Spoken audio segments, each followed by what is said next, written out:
जय राधा माधव कुंज बिहारी।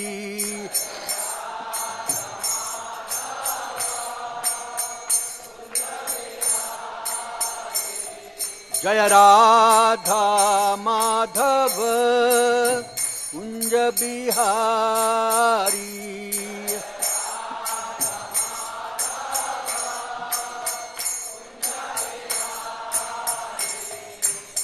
गोपी जन वल्लभ गिरिवरधारी।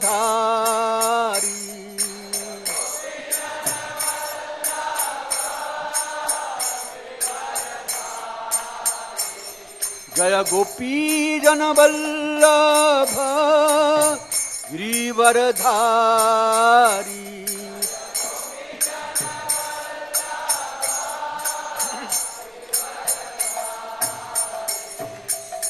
यशोधानंदन ब्रज जन रंजना।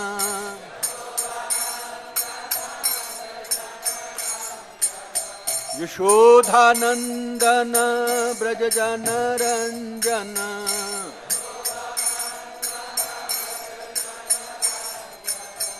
यमुना तीर बनचारी।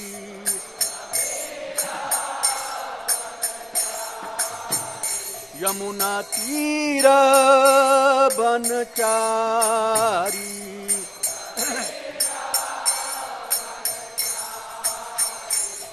जय राधा माधव कुंज बिहारी।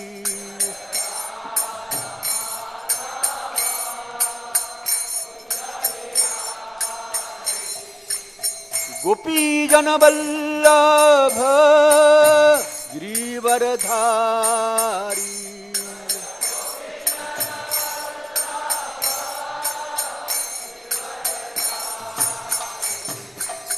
यशोधानंदन ब्रज जन रंजना।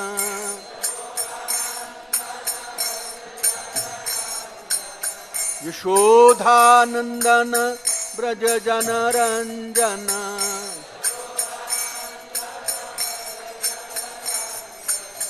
यमुना तीर बनचारी।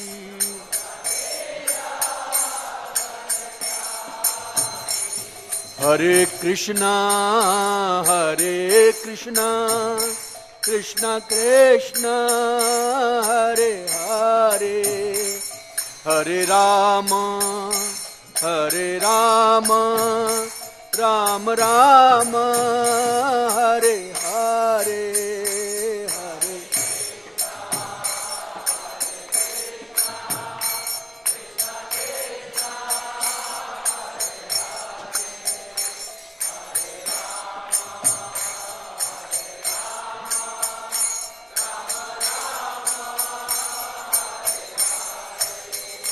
हरे हरे कृष्णा कृष्ण कृष्ण हरे हरे। हरे राम राम राम हरे हरे। हरे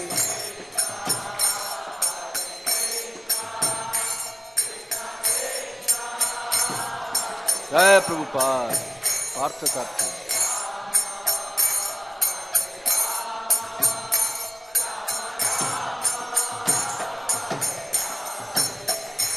हरे कृष्ण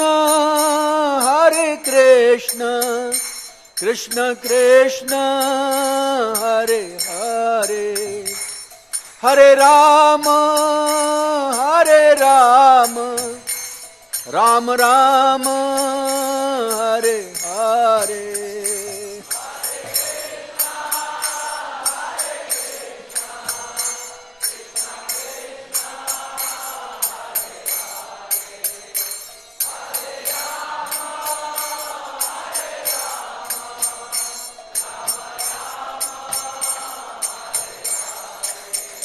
हरे Krishna Krishna Krishna Hare Hare Hare Rama Ram Rama Hare Hare Hare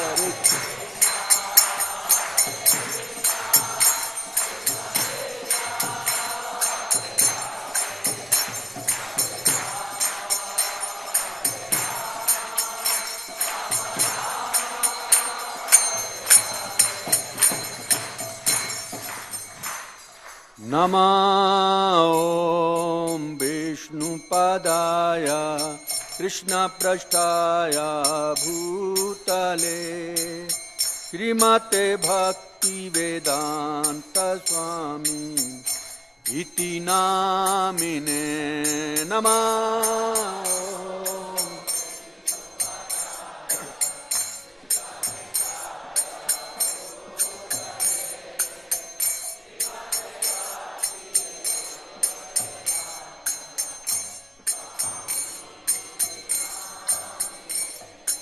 Namaste Saraswati Deve Gauravani Pracharine Niravishesha Shunyabadi Paschatya Deshatarine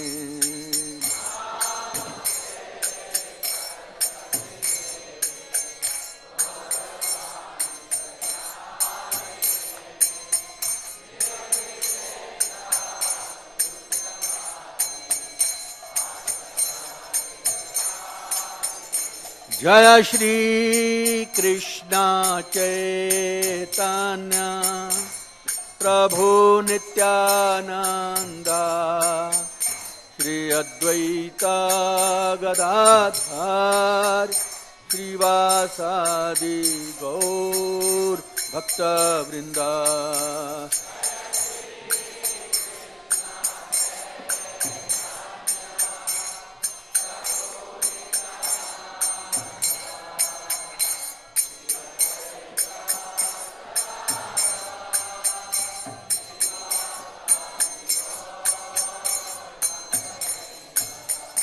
Hare Krishna, Krishna Krishna, Hare Hare, Hare Rama, Ram Rama, Hare Hare,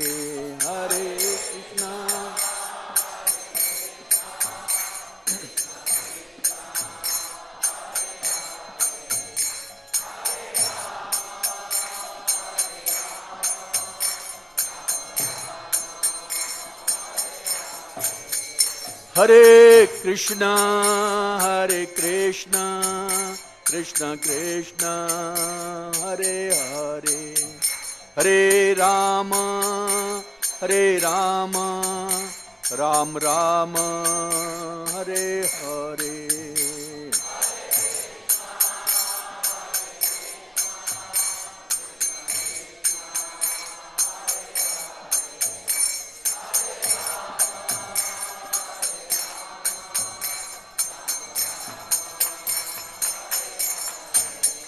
Hare Krishna, Krishna Krishna, Hare Hare, Hare Rama, Ram Rama, Hare Hare, Hare Krishna, Hare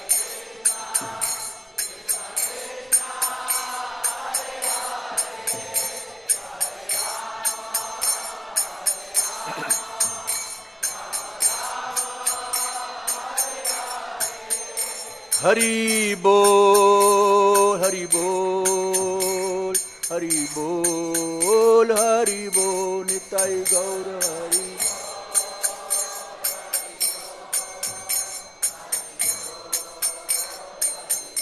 Jaya Prabhupada, Jaya Prabhupada, Prabhupada, Jaya Prabhupada.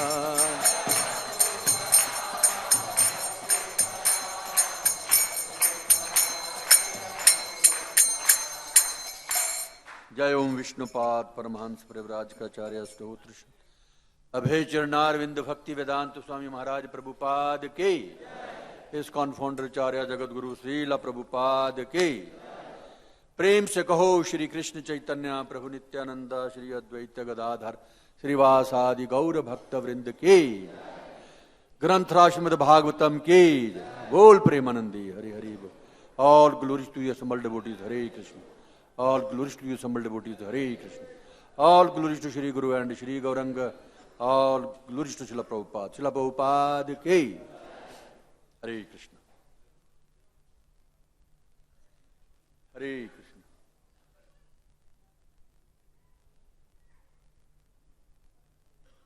तो आज हम श्रीमद् भागवतम का स्कंद 4 अध्याय 25 का 62वां श्लोक, इस अध्याय का लास्ट वाला श्लोक है ये, वो समझने का प्रयास करेंगे। वैसे तो पिछले कई महीनों से हम राजा पुरंजन के गुणों के बारे में पढ़ते आ रहे हैं। पूरी कथा तो कई दफा हम सुन चुके हैं हम लोग।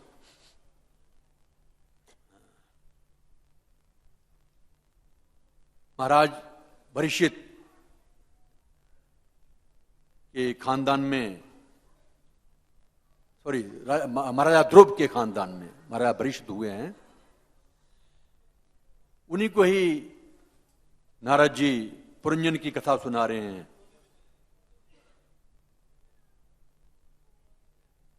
असल में देखा जाए तो ये राजा परीक्षित की ही कथा नहीं, ये सब हम सब की कथा है। ये जो पुरंजन के माध्यम से हमें सिखाई जा रही है।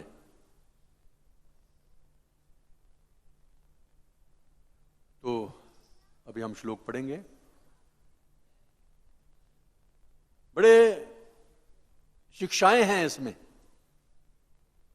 सबके लिए, गृहस्थी के लिए भी, ब्रह्मचारी के लिए भी, वानप्रस्थी के लिए भी, सन्यासी के लिए भी। सुनते तो हम रोज ही हैं, वही बातें, सेम बातें रिपीट करते हैं हम। कोई नई बातें नहीं हम यहां पर आकर के बोलते हैं। जितने भी स्पीकर बोलते हैं, यहां पर वक्ता बोलते हैं, वही पुरानी बातें ही बोलते हैं।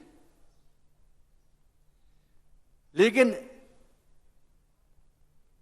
ये पुरानी बातें सुनकर के ही, भागवतम की बातें सुनकर के ही, ग्रंथों की बातें सुनकर के, साधु संतों के मुख से ये जब सुनते हैं तो हम निरोग हो जाते हैं, निरोग। नहीं तो बीमार। जो कृष्ण भावना भावित नहीं है वो क्या है? रोगी। और जो कृष्ण भावना भावित है वो निरोग है।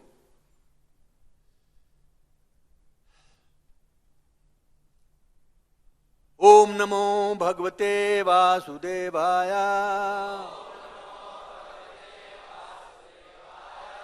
ओम नमो भगवते वासुदेवाय।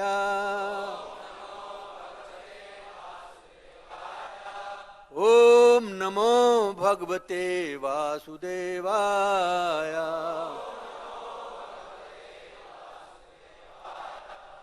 ओम अज्ञानतिमिरन्धस्य ज्ञानञ्जनशलाकया चक्षुरुन्मिलितं येन तस्मै श्रीगुरुवे नमः। श्रीचैतन्यमनोभीष्टं स्थापितं येन भूतले स्वयं रूप कदा मह्यं ददाति स्वपदान्तिकम्। वन्देऽहं श्रीगुरो श्रीयुतपदकमलं श्रीगुरून् वैष्णवांश्च श्रीरूपं साग्रजातं सहगना रघुनाथान्वितं तं सजीवं साद्वैतं सावधूतं परिजनसहितं कृष्णचैतन्यदेव राधा कृष्णा पादान् सहगना ललिता श्रीविशाखान्वितं च।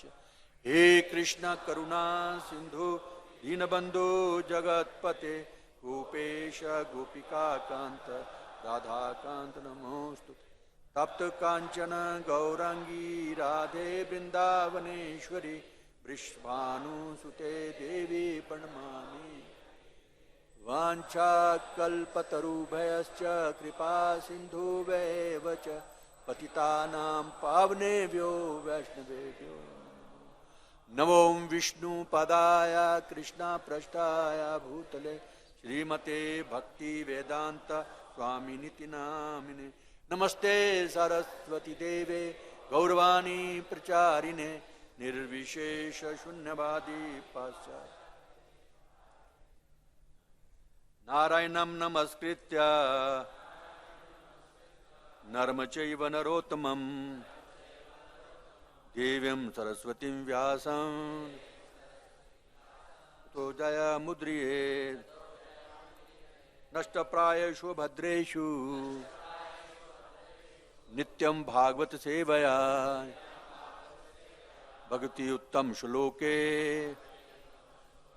भक्तिर्भवति नैष्ठकी।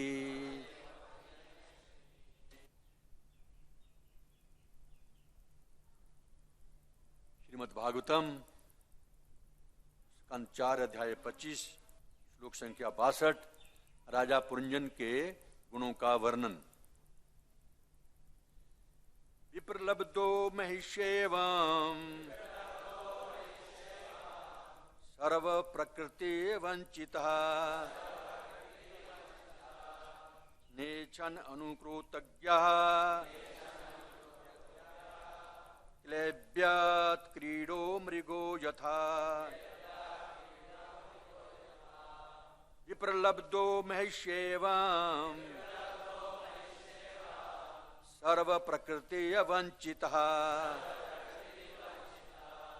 नेच्छन् अनुकृतज्ञः क्लेब्यात् क्रीडो मृगो यथा विप्रलब्धो महिष्येवं सर्व प्रकृति वंचितः नेच्छन् अनुकृतज्ञः क्लेब्यात् क्रीडो मृगो यथा।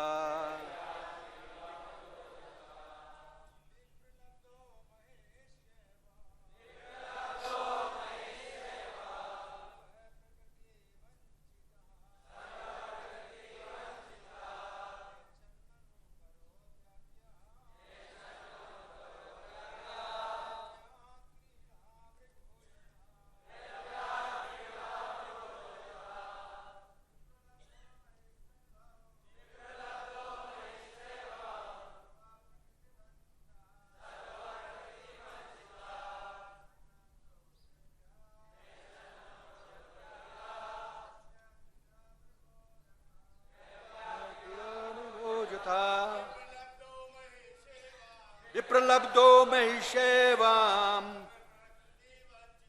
सर्व प्रकृतिर्वंचितः नेच्छन् अनुकृतज्ञः क्लेब्यात् क्रीडा मृगो यथा लब्धो महिष्येवं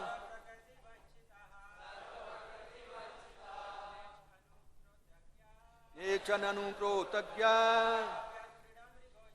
क्लेब्यात् क्रीडा मृगो यथा। ये ने पीले कपड़े वाले पढ़ी, हाँ पढ़ी पढ़ी। विप्रलब्ध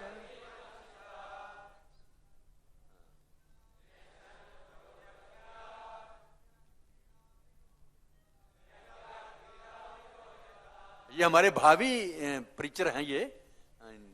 बोलिए बोलिए।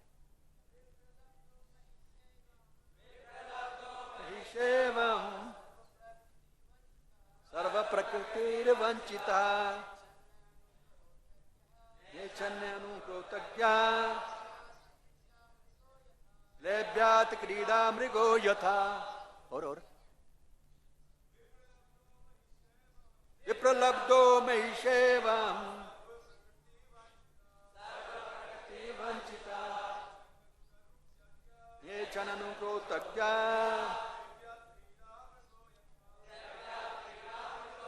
हाँ लेडीज पढ़िए।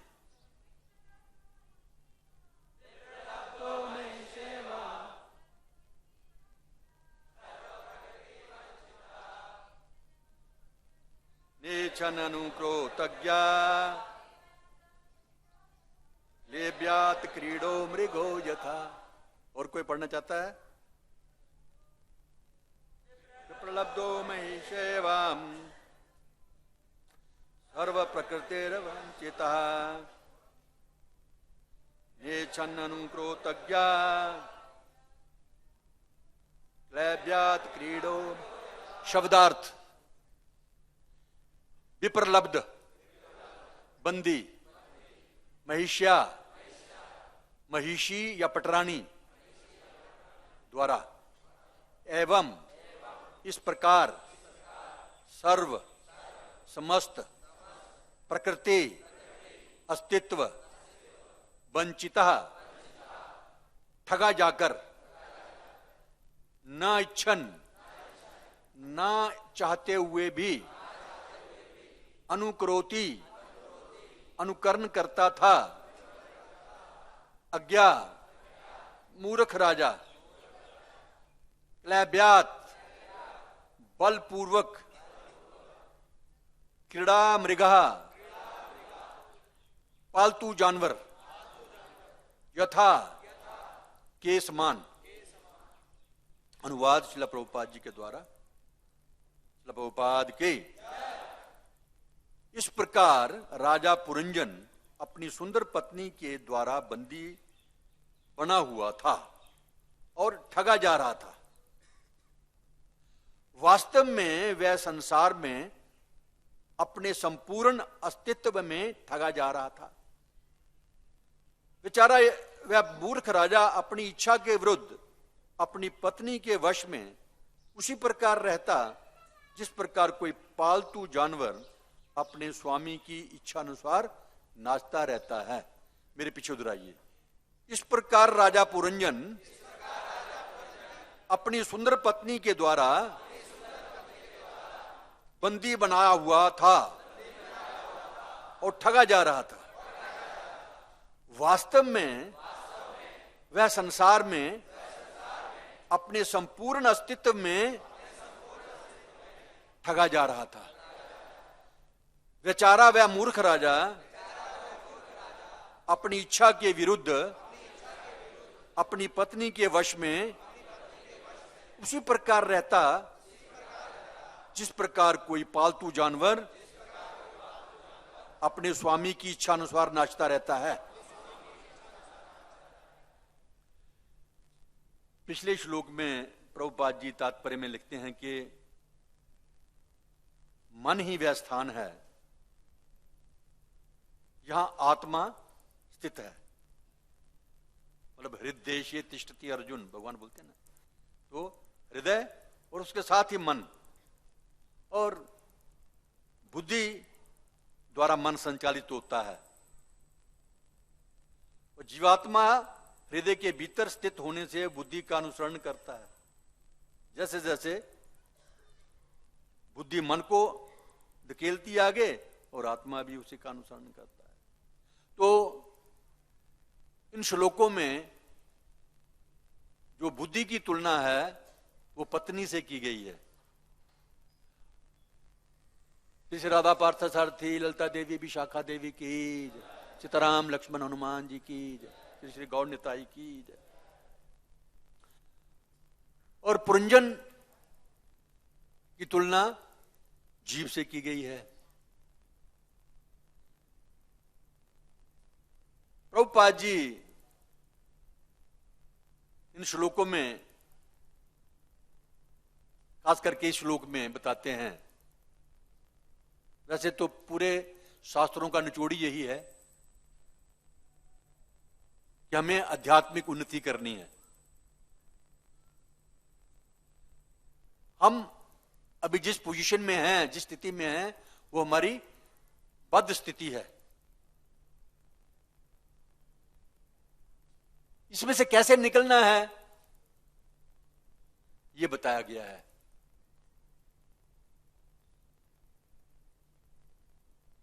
हम बार बार ग्रंथों से पढ़ते हैं कि हम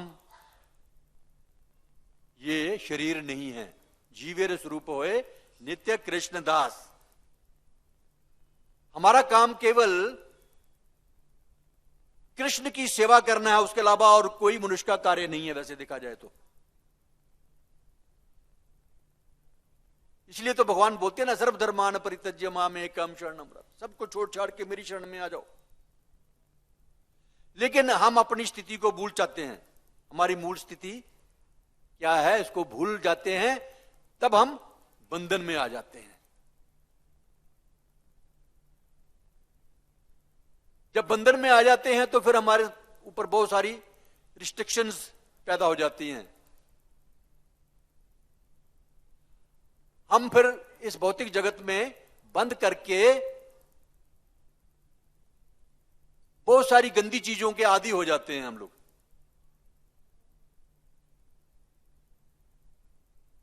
जैसे ये राजा पुरंजन पत्नी के चक्कर में पड़ गया, बाद में फिर जाकर के औरत बनना पड़ेगा, इसको पढ़ेंगे बाद में हम।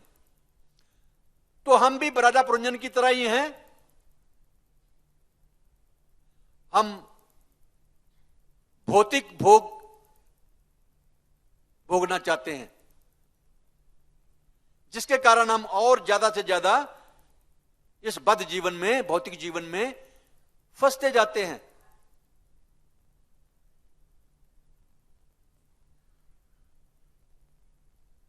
इसलिए हमें कुछ ना कुछ हमारे ऊपर रिस्ट्रिक्शन होंगी,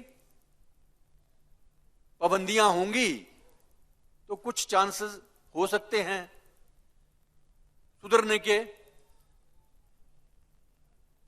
जैसे यहां पर स्त्री का बड़ा गुणगान किया गया है कि उसके चक्कर में आदमी फंस के उसका बेड़ा गर्क हो जाता है।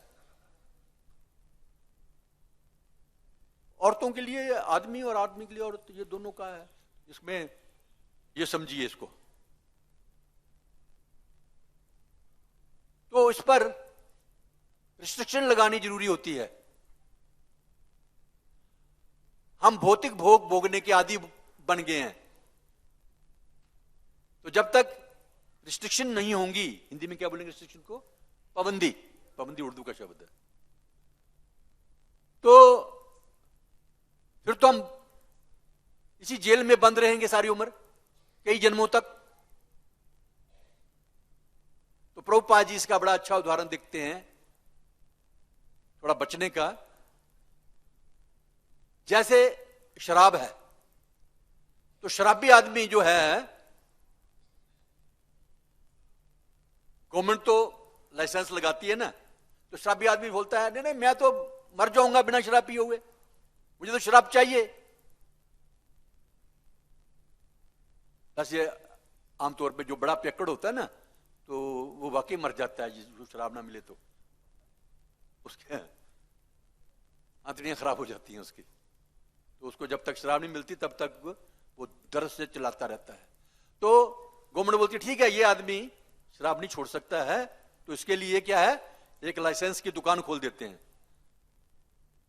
जो गवर्नमेंट की दुकानें होती हैं उसको लाइसेंस दिया जाता है, तुम ये शराब वहां से खरीद करके पी सकते हो तुम। तो इसका मतलब ये हुआ कि ये शराब पीना अच्छी बात नहीं है, बुरी बात है। जिसके ऊपर पाबंदी लगाई गई और चोरी चोरी पीते हो।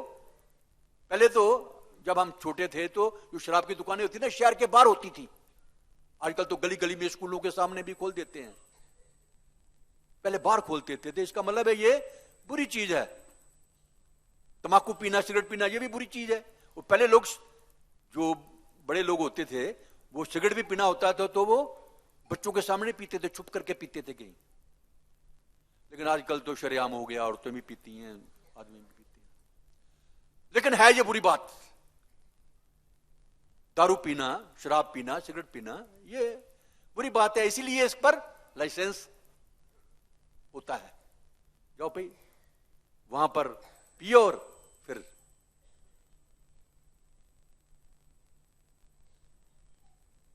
ऐसे बूचड़ खाने भी जो है कहां खोले जाते हैं, शहर से बाहर, जहां कोई आम पब्लिक ना देख सके, उनको लाइसेंस लेना पड़ता है। बिना लाइसेंस के बूचड़ खाने नहीं खोल सकते। इसका मतलब है वो गंदी चीज है, बुरी चीज है। तभी तो आम पब्लिक नहीं देख पाती उसको। उनके पास तो जो मीट की दुकान होती है वहां पर जाकर के वो आता है। आजकल बड़ी चर्चा चल रही है हिंदुस्तान में ये। पहले तो यूपी में तो सुनते हैं कि गली गली में भी, बाजारों में जो खोल दिए थे इन्होंने मीट की दुकानें, और वहां पर ही कई दफा स्लाटर हाउस भी बीच में ही अंदर दुकान के अंदर ही करते थे ये लोग। लेकिन ये है बुरी बात। अगर अच्छी बात होती तो शरेआम नहीं करते। दारू पीना या बूचड़ खाने खोलना या ये मीट खाना, ये सब बुरी बातें हैं।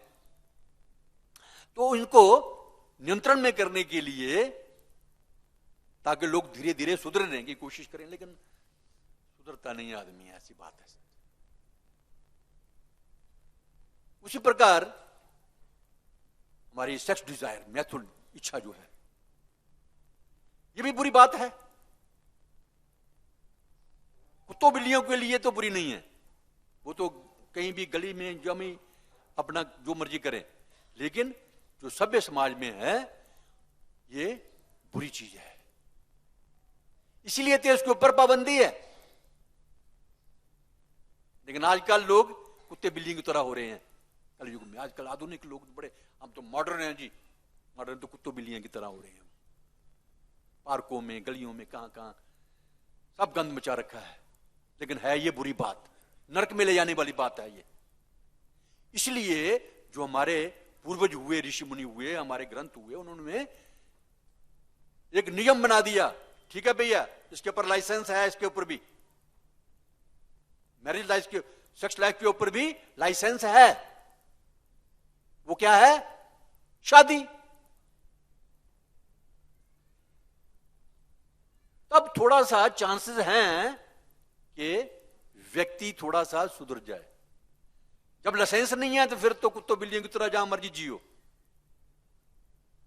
लेकिन जब शादी नुमा ये लाइसेंस लगा दिया हमारे ऊपर, तो थोड़े से कभी चांसेस हो सकते हैं, ठीक है, धीरे धीरे धीरे कोई ऐसी स्थिति आ जाए वो इस काम से दूर हो जाए।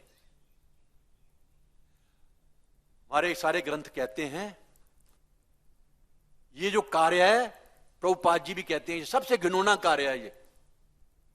चाहे हम शादीशुदा हो, चाहे शादीशुदा नहीं हो, चाहे ब्रह्मचारी हो, चाहे गृहस्थी हो, चाहे वानप्रस्थी हो, किसी भी स्थिति में हो, हम आध्यात्मिक जीवन में तरक्की नहीं कर सकते जब तक ये रोग हमारे पर रहेगा, ये इच्छा हमारे पर रहेगी। इसलिए संन्यास बताया गया है। हां, घर में रह करके अगर आप पति पत्नी दोनों भक्त हो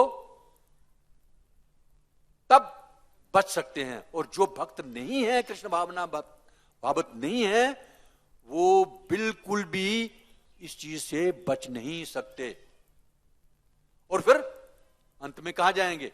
नरक में जाएंगे। अनुवाद श्रील प्रभुपाद जी के द्वारा तो सारा मुख्य कार्य यही है कि हमें अपनी इंद्रियों पे कंट्रोल करना है। ये लबोलबाब है पूरे अध्याय का। हमें बद्ध जीवन से मुक्त होना है, और सबसे बड़ी रुकावट क्या है? Sex life. इसको छोड़ना है। यही प्रभुपाद जी बार बार कहते हैं, ग्रंथ हमारे कहते हैं। तात्पर्य श्रील प्रभुपाद जी के द्वारा। पहले अनुवाद एक दफा और पढ़ता हूं। इस प्रकार राजा पुरंजन अपनी सुंदर पत्नी के द्वारा बंदी बना हुआ था और ठगा जा रहा था। वास्तव में वह संसार में अपने संपूर्ण अस्तित्व में ठगा जा रहा था। बेचारा वह मूर्ख राजा अपनी इच्छा के विरुद्ध, कभी कभी हमारी इच्छा भी नहीं होती है, फिर भी हमारा मन बुद्धि उधर ले जाता है जबरदस्ती। बेचारा वह मूर्ख राजा अपनी इच्छा के विरुद्ध अपनी पत्नी के वश में, उसी प्रकार पत्नी, यहां पर बुद्धि, दोनों बातें आ जाती हैं। पत्नी के वश में भी आदमी होता है, बुद्धि के वश में भी। पत्नी के वश में उसी प्रकार रहता है जिस प्रकार कोई पालतू जानवर अपने स्वामी की इच्छा अनुसार नाचता रहता है। मदारी वाला बंदर लेके आता नहीं है, डुगुड़की बजाता है, नाच ऐसे, तो वो भी बेचारा नाचता है ना। तात्पर्य श्रील प्रभुपाद जी द्वारा इस श्लोक में विप्रलब्ध शब्द अत्यंत महत्वपूर्ण है। बी अर्थात विशेष रूप से, प्रलब्ध अर्थात प्राप्त, विशेष रूप से प्राप्त, विप्रलब्ध। राजा ने अपनी इच्छा पूर्ति के लिए रानी को प्राप्त किया और इस प्रकार सारे भौतिक संसार द्वारा ठगा गया। ठगा गया नहीं, हम लोग भी ठगे जा रहे हैं। हम यहां आए थे भगवान का भजन करने के लिए, भगवान ने भेजा है। एक्चुअली यहां पर आनंद तो है नहीं, लेकिन हम यहां पर भजन करने के बजाय इस भौतिक जगत में आनंद ढूंढना शुरू कर देते हैं। कभी स्त्री में, कभी बच्चों में, कभी इसमें, कभी समाज में, कभी देश। एक्चुअली आनंद यहां पर नाम की कोई चीज है नहीं यहां पर। तो फिर हम इनके चक्कर में पड़ के ठगे जा रहे, नहीं ठगे जा रहे। कड़े मेहनत करते हैं, खूब दिन रात, चोरी भी करता है कोई आदमी, रिश्वत भी लेता है, गधे की तरह काम भी करता है। किसके लिए? मुफ्त का नौकर बनने के लिए। नौकर, बिना तनख्वाह के नौकर। तो ठगेगे नहीं ठगेगे? अंतकाल में जब बूढ़े हो जाएंगे, ओ पूरी उम्र का हमने क्या किया, इंद्रिय तृप्ति करते रहे, अपने परिवार का पोषण करते रहे। भक्ति विनोद जी का एक बड़ा अच्छा भजन है। तो अंत में फिर हाथ मलते रह जाते हैं। राजा ने अपनी इच्छा पूर्ति के लिए रानी को प्राप्त किया और इस प्रकार वह सारे भौतिक संसार द्वारा ठगा गया। यद्यपि ऐसा करना नहीं चाहता था, किंतु बुद्धि के वश में रहकर वह पालतू जानवर का सा आचरण कर रहा था। मैंने देखा एक बहुत बड़ा ब्रिगेडियर आर्मी का,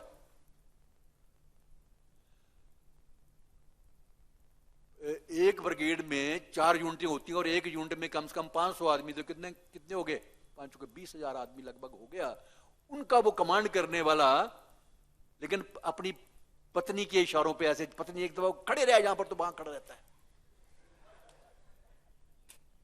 डांट देती एकदम। 20,000 आदमी का मालिक वो, और पत्नी के आगे नाचता है। ये हाल है। हम भी बुद्धि के आगे नाचते हैं। हाँ ये ठीक है, हरि बोल। हाँ ये बच गया उससे। किंतु बुद्धि के वश में रहकर वह पालतू जानवर सा आचरण कर रहा था। जिस प्रकार पालतू बंदर अपने स्वामी के इच्छानुसार नाचता है, उसी प्रकार राजा पुरंजन अपनी रानी के इशारों पर नाच रहा था। श्रीमद् भागवतम 5.5.2 में कहा गया है, मत सेवाम द्वारम आहुर विमुक्ते। यदि कोई किसी संत पुरुष या भक्त की संगति करता है तो उसका मोक्ष मार्ग स्पष्ट हो जाता है। यहां पर एक बहुत बड़ी अच्छी बात बताई है इस लाइन में। अगर हम आध्यात्मिक जीवन में जाना चाहते हैं, इस कष्टों से छुटकारा पाना चाहते हैं, तो सबसे पहले हमें किसी शुद्ध भक्त की शरण में जाना होगा और उसके आगे हमें सरेंडर करना होगा, पदाश्रय ले, और उससे पदाश्रय ग्रहण करके, सरेंडर करके उसको दीक्षा लेनी होगी।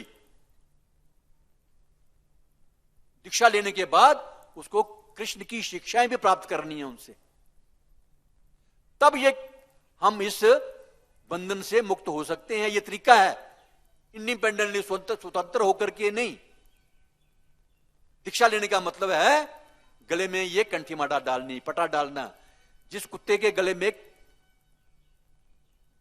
थोड़ा रफ लैंग्वेज है ये, जिस कुत्ते के गले में पटा होता है ना, उसको म्युनिसिपैलिटी वाले पकड़ते नहीं है, मारते नहीं है,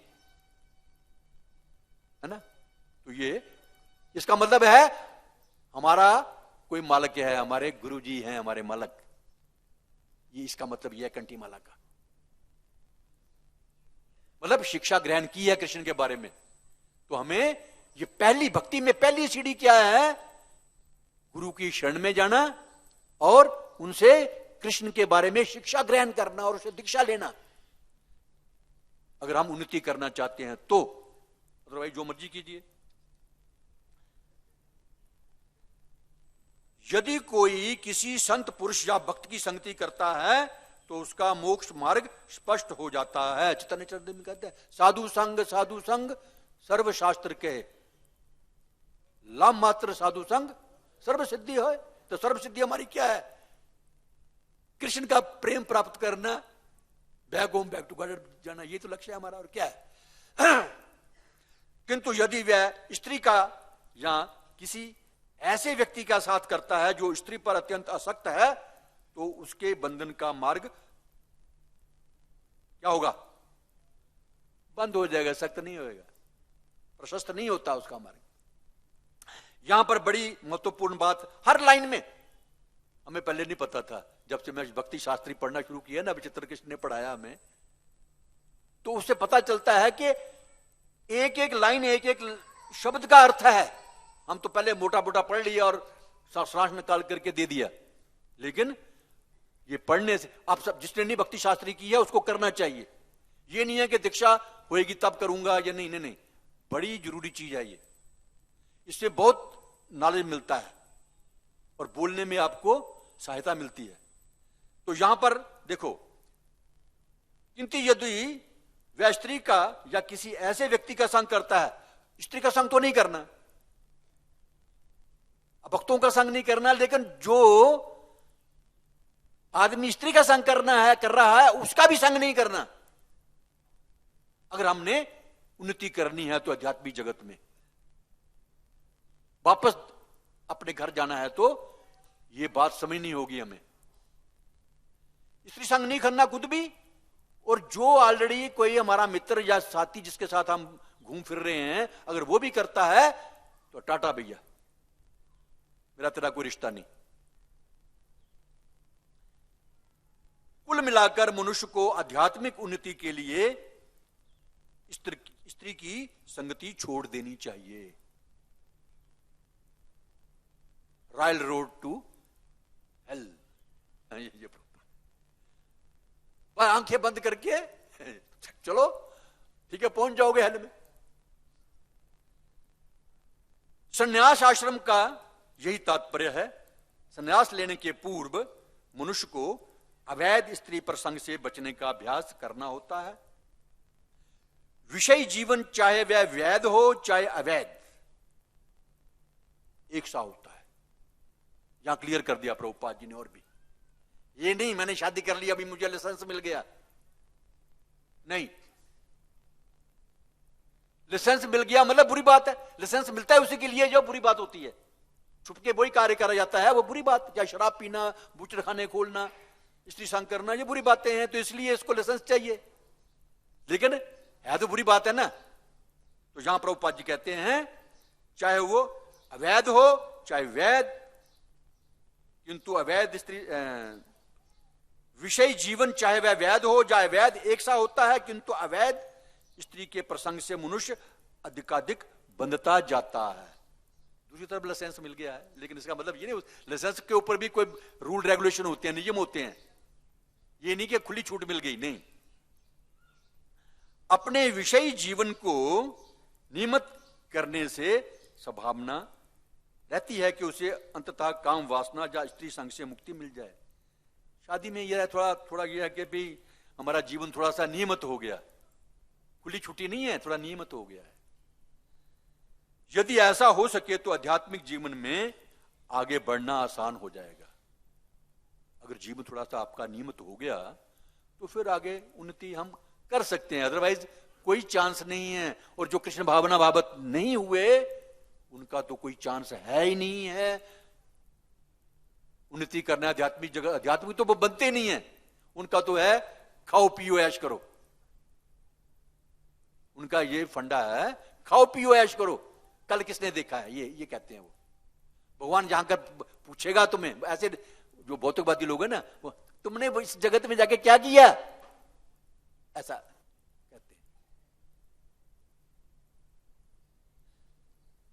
नारद वो भगवान के पास जाएंगे नहीं, वो तो पूछेगा कौन उनसे? जमदूत पूछेगा उनको, बच्चा ऐसा था किया था, चल साले इधर नरक में, डंडे मारो इसको। जमदूत अपने वो जमदूत को बोलेगा, जमराज। भगवान के पास थोड़ा जाएंगे वो गलत बोलते हैं कि भगवान पूछेगा, भगवान के पास जाएंगे नहीं वो। नारद मुनि ने इस अध्याय में बतलाया है कि मनुष्य किस प्रकार अपनी प्रियतमा पत्नी की संगति से मोहित होता है।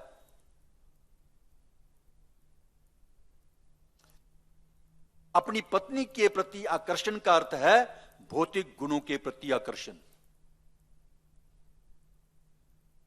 सतोगुण, रजोगुण, तमोगुण जो है ना, इनके प्रति आकर्षण हमारा। वैसे ये संसार चल ही रहा है गुणों के कारण ही। इसमें ये गुण मिला दो तो ये हो जाएगा, ये गुण मिला दो तो ये होएगा। जैसे केमिस्ट्री में हम लोग पढ़ते थे ना, ये वाला तेजाब मिला दो तो गंधक में, तो ये गंधक का तेजाब बन जाएगा, ये नाइट्रोजन बन जाएगा, ये बन जाएगा। तो वही तेजाब जो है एक दूसरे को मिला करके नई चीज पैदा कर देते हैं। कभी ऑक्सीजन बन जाती है, कभी हाइड्रोजन बन जाती है, कभी नाइट्रोजन बन जाती है। तो उसी प्रकार ये भौतिक जगत भी ऐसे ही चलता है। ये तीन गुण मुख्य जो है, तीन गुण, तीन केमिकल समझ लो। ये जो तमोगुण के भौतिक गुण से आकृष्ट होता है वह जीवन की अधोगति में रहता है, और जो सतोगुण से आकृष्ट होता है वह उत्तम स्थिति में रहता है। तो सतोगुण का मतलब है मंदिर में आना, हरिनाम कीर्तन सुनना करना, भगवत गीता सुनना, साधु संग करना, ये मतलब सत्वगुण हमारा बढ़ रहा है। लेकिन ये स्थिति हमेशा नहीं रहती है, कभी कभी नीचे भी चली जाती है, कभी और भी नीचे चली जाती है।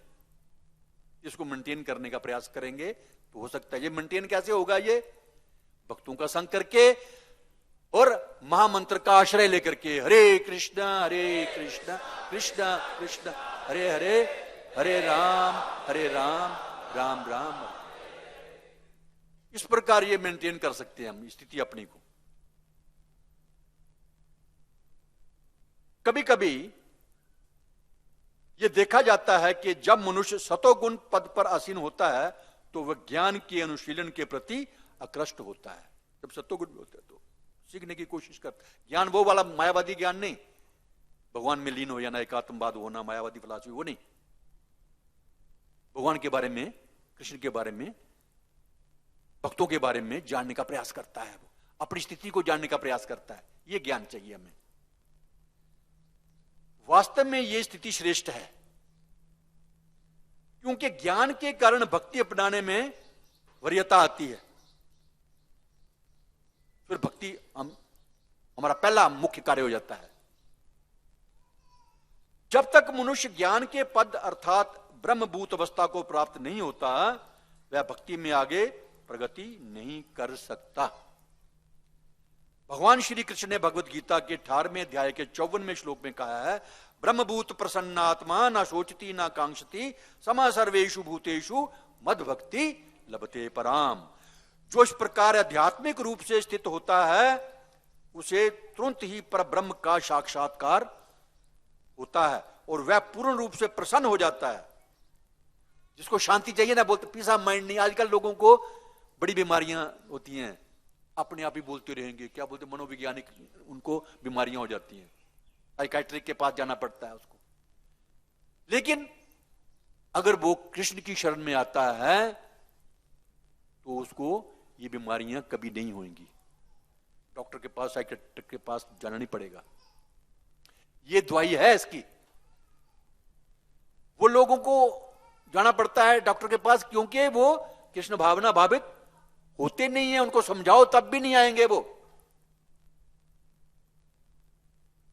जो इस प्रकार आध्यात्मिक रूप से स्थित है उसे तुरंत ही पर ब्रह्म का साक्षात्कार होता है। वह पूर्ण रूप से प्रसन्न हो जाता है। उसे किसी वस्तु के लिए ना तो इच्छा होती है ना शोक होता है। वह प्रत्येक जीव पर संभाव रखता है। इस अवस्था में वह मेरी शुद्ध भक्ति प्राप्त कर लेता है। ज्ञान की स्थिति लाभकारी है क्योंकि यह एक ऐसा साधन है इसे भक्ति का पद प्राप्त किया जा सकता है। ज्ञान के द्वारा हम सुन करके थोड़ा सा ज्ञान आएगा, हम ये आत्मा है, भगवान के अंश हैं, कृष्ण भगवान है, इस प्रकार का सुन करके भक्तों के साथ साधु संग करके हम थोड़ा ज्ञान आता है, तो ये इससे हमारा लाभ हो सकता है।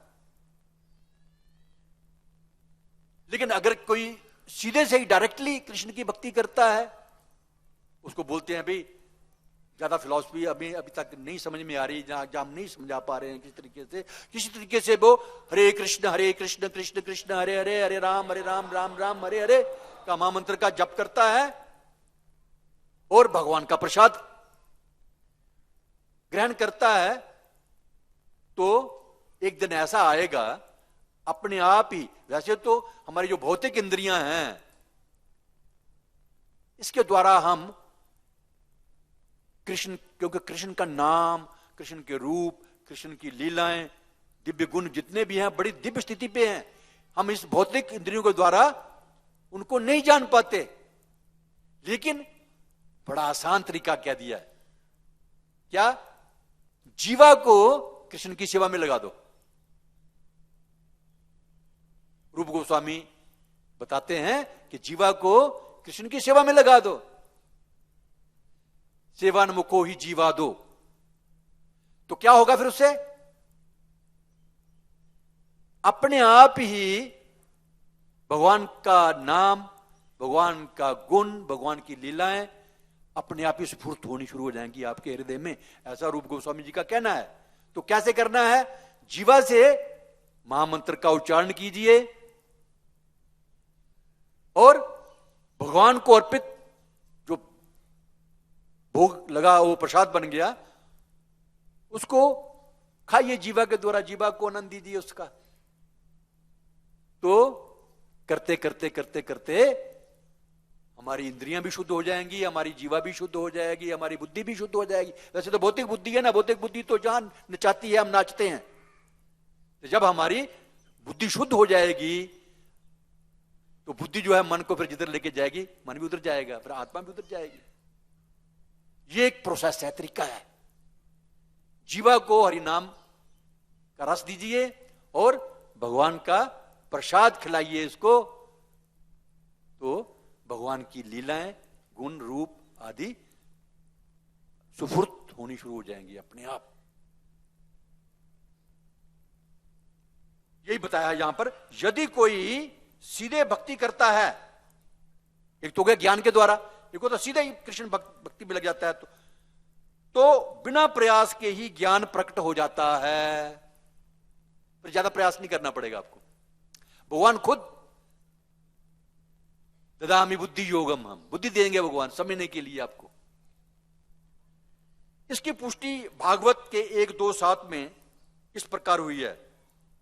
भागवतम में भी रूप गोस्वामी तो कहते ही हैं, भक्ति रसामृत सिंधु में भी और नेक्टर ऑफ इंस्ट्रक्शन में भी कहते हैं, और भागवतम में भी कह रहे हैं, वासुदेवे भगवती भक्ति योगा प्रयोजिता जनाति आसु वैराग्यम ज्ञानम च यद हेतुकम। भक्ति स्वतः ही हमारे संसारिक ज्ञान को प्रकट कर देती है। जो पर्याप्त रूप से ज्ञानी होता है वह तुरंत ही तथाकथित समाज, परिवार तथा प्रेम के साथ साथ अन्य सारी वस्तुओं से विरक्त हो जाता है। विरक्त होना में हमें भी होना पड़ेगा भैया। जब तक हम संसारिक बातों से विरक्त नहीं होंगे तो कोई चांस नहीं है हमारा सुधरने का।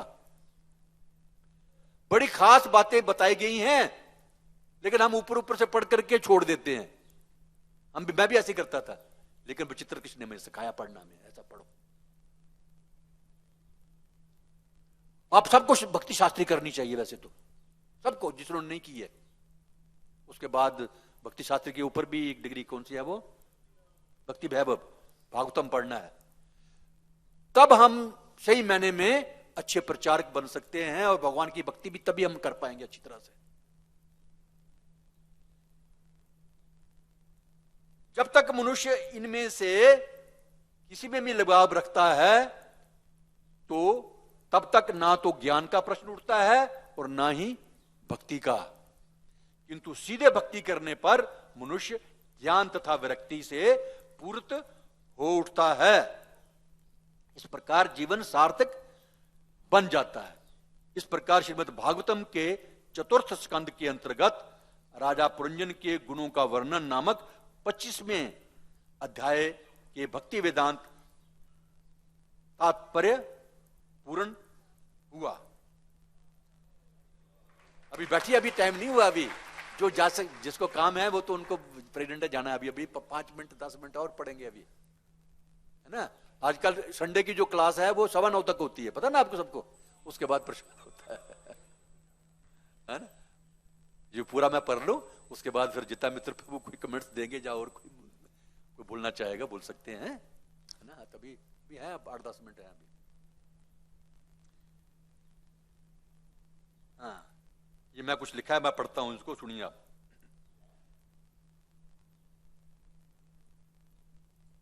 सेक्स लाइफ जीवन कोई अच्छी चीज नहीं है, इसलिए इस पर भी लाइसेंस है, वो है शादी विवाह। यदि तुम सेक्स लाइफ का आनंद लेना चाहते हो तो ठीक है, ये लाइसेंस लो, ब्याह करो। इसके परे नहीं, अवैध नहीं, नो इलिसिट, नहीं तो अपराधी बन जाओगे। सारे आध्यात्मिक कार्यों में मनुष्य का सबसे पहला कार्य क्या है? मन और इंद्रियों को नियंत्रण में करना, कंट्रोल में करना। अगर हम आध्यात्मिक जीवन अपनाना चाहते हैं तो सबसे पहले क्या काम करना है हमने? मन और इंद्रियों को कंट्रोल में। और मन और इंद्रियां कंट्रोल में ऐसे होती नहीं, वो पिछले श्लोक में हमने पढ़ा है ना, कैसे करेंगे। बड़ा मुश्किल है मन इंद्रियों को कंट्रोल करना। लेकिन ये कहां गया? ये पिछला श्लोक जो है, इसमें बताया गया है महाराजा अम्बरीश का उदाहरण। उसको अगर उनके, वैसे तो भक्ति है ही यही है कि हमें जो अपने आचार्य हैं, साधु पुरुष हैं, उनके चरण चिन्हों का अनुगमन करना। तो यहां पर इंद्रियां अपने आप कंट्रोल में होने वाली नहीं है, ना आंखें कंट्रोल में आने वाली हैं, ना कान कंट्रोल में आने वाले हैं, अपने आप आएंगे नहीं, मुश्किल है। क्या करना है? महाराजा अम्बरीश के चरण चिन्हों का अनुगमन कर सकते हैं हम, उससे हमारा इंद्रियां कंट्रोल में आ जाएंगी। शरीरा विद्या जाल जड़ेंद्रिया ताय काल जीवे फैले विशेष आगरे। जो इंद्रियां हैं हमारी, ये मौत की पगडंडियां हैं। इंद्रियां जो हमारी मौत की, बहुत सारी पगडंडियां जब खेतों में होती ना, पगडंडियां बनी हुई, वे मौत की पगडंडियां बनी हुई हैं। और शरीर ये है, ये पंच तत्वों का पिंड है, बना हुआ है इसका। तो अगर यार इन्हीं को संतुष्ट करने में लगे रहेंगे तो ठीक नहीं है। इनको कंट्रोल में किया जा सकता है। कैसे?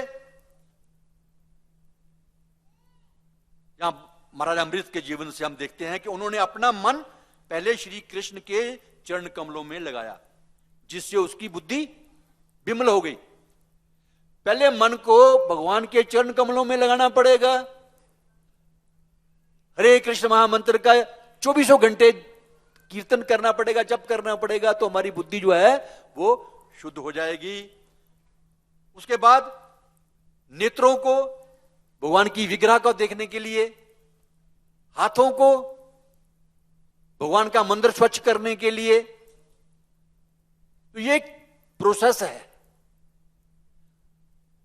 ऐसे इंद्रियां, हमारा मन बुद्धि कंट्रोल में नहीं आएगी, और जब तक कंट्रोल नहीं करेंगे तो हमारा उद्धार हो ही नहीं सकता है। तो ये महाराजा अम्बरीश के द्वारा हमने सीखना है। अपने नेत्रों का प्रयोग मंदिर में फूलों से सुंदर रीति से सजे विग्रह को देखने में करते हैं, अपनी घ्राण शक्ति को फूलों की सुगंध सूंघने में और अपने पामों को मंदिर तक जाने में प्रयुक्त करते हैं। नहीं तो आप, पाम का क्या काम है? कोई शराब खाने में जा रहा है, कोई नौकर बनने के लिए जा रहा है, वैसे ही आवारागर्दी करने के लिए जा रहा है, पांव टांगे, तो उसका क्या फायदा है? असली जो लाभ है टांगों का, वो भगवान के दर्शन करने के लिए मंदिर में आने। उनके हाथ मंदिर की सफाई करने में लगे रहते हैं और उनके कान श्री कृष्ण का गुणगान सुनते रहते हैं। आजकल ये ट्रेंड खत्म हो गया सफाई का, मंदिर मार्जन, ये ट्रेंड खत्म होता जा रहा है हमारे, सॉरी मुझे कहना पड़ रहा है। हम केवल अपने भक्तों को तैयार करते हैं कि लेक्चर दो, ये करो वो करो, लेकिन जो हमारे पूर्व आचार्यों ने किया है वो नहीं सिखाते हैं। मंदिर में मार्जन करना ये भी तो भक्ति है, सफाई करना भक्ति है। ये हमारी लेडीज माताएं हैं, ये फूलों का हार बना रही हैं, ये भक्ति है। माला जाप करना वो भी भक्ति है, लेकिन ये भी सिखाना चाहिए। उनके हाथ मंदिर की सफाई करने में लगे रहते थे, उनके कान श्री कृष्ण का गुणगान सुनते थे, उनकी जीभ दो कार्य करती थी। दो कार्य क्या जीभ के? एक खाना, एक टटर टटर बोलना भी है। तो टटर टटर बोलेंगे तो क्या होगा? जैसे मेंढक, मेंढक क्या करता है? बोलता है ना टर टर टर टर टर टर, तो इसका मतलब है वो सांप को बुला रहा है, आ मुझे खा ले, आ मुझे खा ले, अपनी मौत को बुलाना। उसी प्रकार जो भौतिक बातें करते हैं हम, टर टर टर दुनिया भर के बकवास करते रहते हैं, मतलब अपनी मौत को बुलावा देते हैं हम लोग। और जो खाते हैं वो भगवान का प्रसाद तो खाते नहीं, भोग खाते हैं। तो भोग खाते हैं तो मतलब पाप खाते हैं, है ना? तो फिर कल्याण कहां होगा? नरक में जाएंगे। लेकिन उसका अगर सदुपयोग करते हैं, वो कहां से सीखेंगे? मंदिर में आएंगे ना तभी सीखेंगे ना, भक्तों का संग करेंगे तभी सीखेंगे, गुरु की शरण में आएंगे तभी सीखेंगे। गुरु बोलेगा नहीं नहीं नहीं, भगवान का प्रसाद खाना है। हमें भी नहीं पता था पहले, घर में भक्ति तो करते थे थोड़ी बहुती, लेकिन ये थोड़ा पता था हमें घर में कि भगवान को भोग भी लगाना है और वही प्रसाद खाना है। तो यहां करके सीखा। तो जीवा का दो काम, एक तो कोई भी चीज ऐसी नहीं खानी चाहिए जो भगवान को भोग नहीं लगी, सीधी सी बात है। और दूसरा, भगवान का कीर्तन कीजिए, भगवान का जप कीजिए, खूब चर्चा कीजिए, ग्रंथ पढ़ के सुनाइए, श्रवण कीजिए और सुनाइए भी। तो जीवा का ये असली सदुपयोग है। ये भौतिकता ग्रस्त व्यक्ति जो पूरी तरह बुद्धि के वश में है, ये सारे कार्य नहीं कर सकते। इस प्रकार वे जाने या अनजाने भौतिक बुद्धि के देशों के वश में हो जाते हैं। हम बोलते हैं यार मंदिर चलिए, नहीं नहीं यार अभी थोड़ा हमारा टाइम है, हम जाने का थोड़ा, अभी 40 50 60 साल के हो जाएंगे ना तब जाएंगे। 60 साल के बाद जब हो जाएंगे, यार अभी तो मेरे पोते पोती हैं, इनको पालना है। तो ऐसे पूरी जिंदगी निकल जाती है, कभी भी नहीं जाता। जो मंदिर में आते हैं, सेवा करते हैं, भक्ति में लगे हुए हैं, बड़े पुण्यवान हैं ऐसे व्यक्ति। उन्होंने पिछले जन्मों में बड़े अच्छे कार्य किए, भक्ति की हुई है, तभी वो जुड़े हुए हैं इस्कॉन मंदिरों के साथ। आप लोग सब जितने बैठे हैं ना, मामूली आदमी नहीं है, कुछ ना कुछ भक्ति की हुई है। उसका जो फल है अभी आपको मिल रहा है कि आप भक्ति में लग गए दोबारा से। अचानक से नहीं भक्ति में आए आप सब। कोई बोले कि मैं अचानक में आ गया हूं, नहीं नहीं नहीं, इसके पीछे बड़ी साइंस है, विज्ञान है। इस प्रकार जो भौतिक लोग हैं उनको बोलोगे आओ, नहीं नहीं नहीं, टाइम नहीं है यार, अभी आज तो बहुत बढ़िया फिल्म लगी हुई है वहां पर रीगल सिनेमा में, तो ऐसे टरकाते रहेंगे, नहीं आएंगे। तो इस प्रकार वे जाने अनजाने भौतिक बुद्धि के देशों के वश में हो जाते हैं। इस तथ्य को अगले श्लोक में आगे जो आपने पढ़ा है आज का श्लोक, उसमें ये बताया गया है।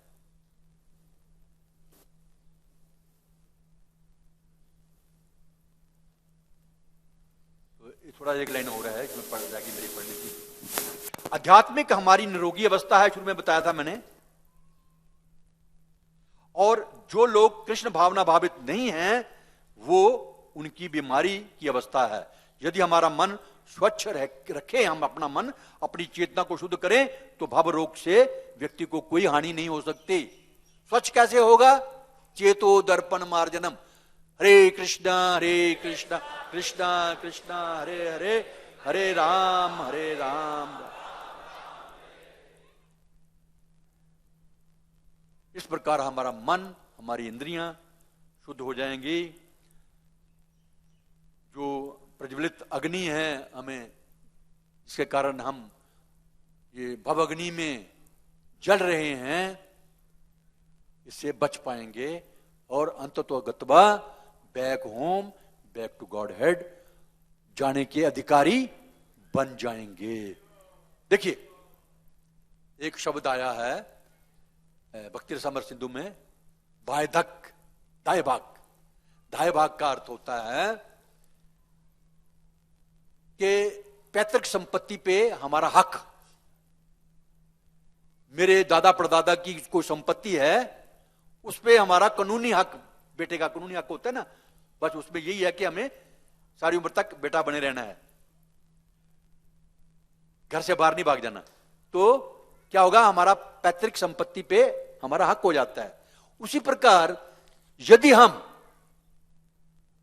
पूरी उम्र, चाहे दुख हो, चाहे सुख हो, चाहे कुछ भी हो, कृष्ण भक्ति में लगे रहते हैं, इसको उनके साथ जुड़े रहेंगे, भगवान की भक्ति करते रहेंगे, दादा पार्थसारथी के दर्शन करेंगे, तो हम भगवत प्रेम प्राप्त करने के हकदार बन जाएंगे, कानूनी हकदार बन जाएंगे।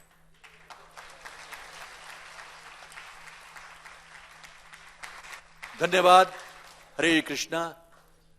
सवाना हो गया है। कोई ये क्वेश्चन तो किसी का कोई हो नहीं सकता, क्योंकि बड़ा क्लियर बताया मैंने आपको, साफ बातें बता दी हैं। प्रभु जी कुछ बताएंगे आपको और छोड़ दिया मैंने?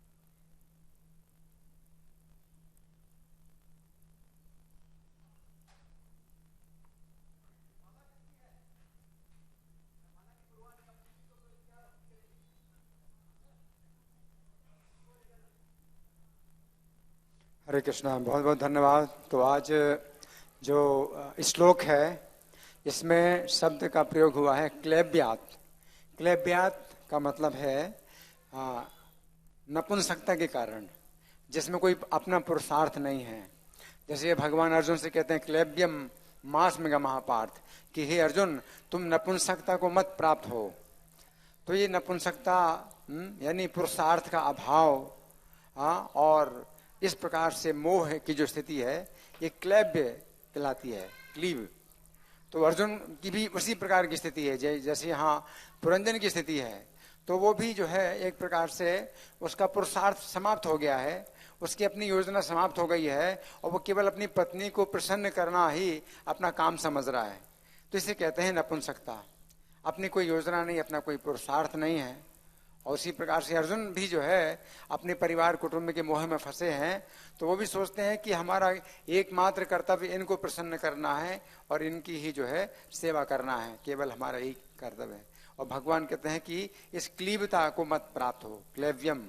तो यहाँ पर भी क्लेव्यात बताया गया है कि नपुंसकता के कारण, क्योंकि राजा पुरंजन बिल्कुल पुरुषार्थ विहीन हो गया है। उसका अपना पुरुषार्थ ही नहीं रहा, उसकी अपनी कोई योजना ही नहीं रही कि उसका अपना कुछ लाभ वो सोचे और अपना कुछ कार्यक्रम बनाए कि मुझे क्या गति प्राप्त करनी है, जीवन की गति कैसी हमें प्राप्त करनी है। तो वो एक पुरुषार्थ होता है। तो जब मनुष्य में पुरुषार्थ होता है, स्त्री जो है उसके आश्रित होती है, और स्त्री जो है उस पुरुष की सेवा में लगी रह करके वही गति प्राप्त कर लेगी जो मनुष्य प्राप्त करता है। तो मनुष्य जो है उसकी जिम्मेदारी होती है कि वो अपना पुरुषार्थ धारण करे और अपने पुरुषार्थ का प्रयोग करे और जो है श्रेष्ठ गति प्राप्त करे। तो इसी प्रकार से राजा पुरंजन अपने पुरुषार्थ से विहीन हो गए हैं और बिल्कुल नपुंसक हो गए हैं, और अपनी पत्नी के जो है उसमें ऐसे फंसे हुए हैं। फिर क्रीड़ा मृग बताया गया है। क्रीड़ा मृग का मतलब होता है बंदर, मृग का मतलब है पशु, लेकिन क्रीड़ा का मतलब होता है खेल वाला पशु। तो जो खेल, अपने खेल से, अपनी क्रीड़ा से जो अपने स्वामी को संतुष्ट करे, तो वो पशु जो है एक बंदर ही होता है, जो कि नाचता है अपने मालिक के सहारे पर। तो यहाँ पर जो है स्त्री के हाथ का बंदर हो गया है। कपिल भगवान कहते हैं संगम न कुर्यात छोचेशु योषित क्रीड़ा मृगेशु चाह। तो ऐसे व्यक्तियों का संग नहीं करना चाहिए जो स्त्री के हाथ के बंदर बन गए हैं। तो स्त्री को प्रसन्न करने के लिए ही सब कार्य अगर कोई व्यक्ति करता है, जैसे प्रभु जी बता रहे थे तो सब काम जो है केवल स्त्री को प्रसन्न करने के लिए, और वो चोरी भी करता है और जुआ भी खेलता है और पशु की हत्या करता है और डाका डालता है, सब काम जो है केवल अपनी पत्नी को प्रसन्न करने के लिए करता है, तो वो फिर वो क्या हो गया है, क्रीड़ा मृग, योषित क्रीड़ा मृग हो गया है। तो संग नहीं करना चाहिए बल्कि शोक करना चाहिए ऐसे लोगों के लिए। और नारद जी इसी प्रकार से यहाँ ज्ञान दे रहे हैं। हरे कृष्णा।